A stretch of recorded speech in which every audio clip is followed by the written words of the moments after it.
Yes, obviously we're coming off of a week where we split games, lost on the road and won at home against this past weekend. I thought we had our best offensive performance this past weekend.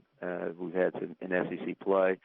And we've got a challenge, big-time challenge ahead of us on Tuesday night going down to Fayetteville to play a team that has really been just tremendous at home. And so we got to get ourselves ready to go compete on the road.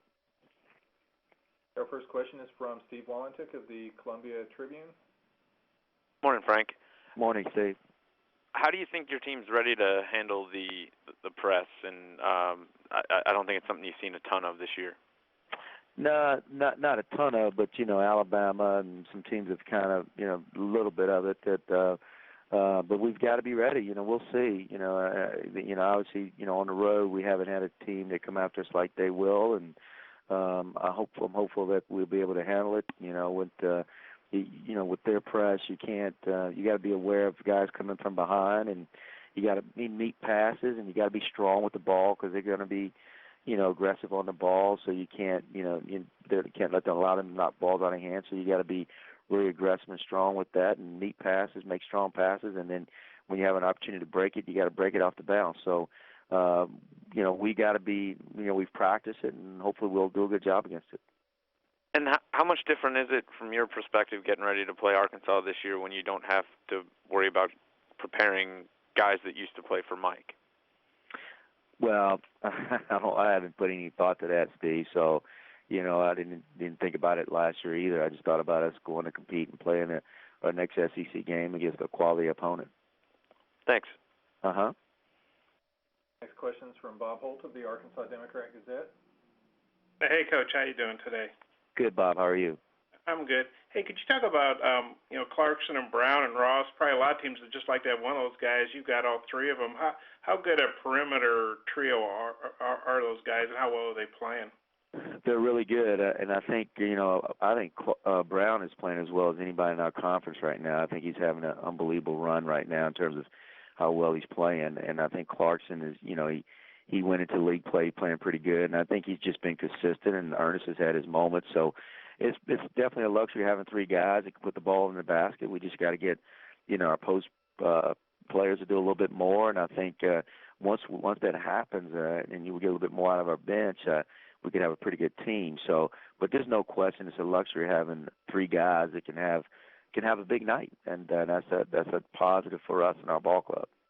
I remember the SEC media days. You were talking about the budding Arkansas-Missouri rivalry, and said you guys are looking for somebody to replace Kansas as a conference rival. I understand Kansas has a lot more history than Arkansas, but how do you see this rivalry developing moving forward? Well, just because of the proximity of us joining the SEC, this is the closest school to us, and there's I know Coach Stewart and Coach Richardson. They used to play a while back, so those are the types of things you look at in terms of.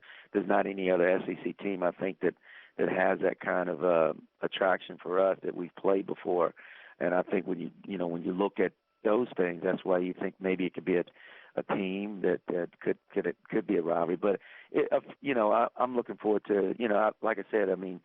I remember playing there last year. We had a lot of folks in the building and there last year because it's right over the line. And there in Springfield, we had some folks come over. So, that's the reason why you would think it would be a rivalry. Questions from Jerry Tipton of the Lexington Herald-Leader. Frank, I'm wondering why you think Jabari Brown has been as productive as he's been. Jerry, he's really worked hard on his game to become a complete player. And he was a really good player last year, but his numbers obviously weren't as good. And I think a lot of it has to do with his patience and his understanding and his maturation as a player. He's really, he takes good shots, and he's playing in great rhythm right now. He's playing on both ends of the court, too. I mean, the other night he had 24 points, but he had 6 assists, and he had some nice defensive. His defensive efficiency numbers were good in terms of grading out. So he's been really, really good on both ends of the court. And I think for the most part, it's just him being patient and just been maturing as a basketball player. But he puts in a lot of work and being a really good student of the game in terms of how hard he's worked.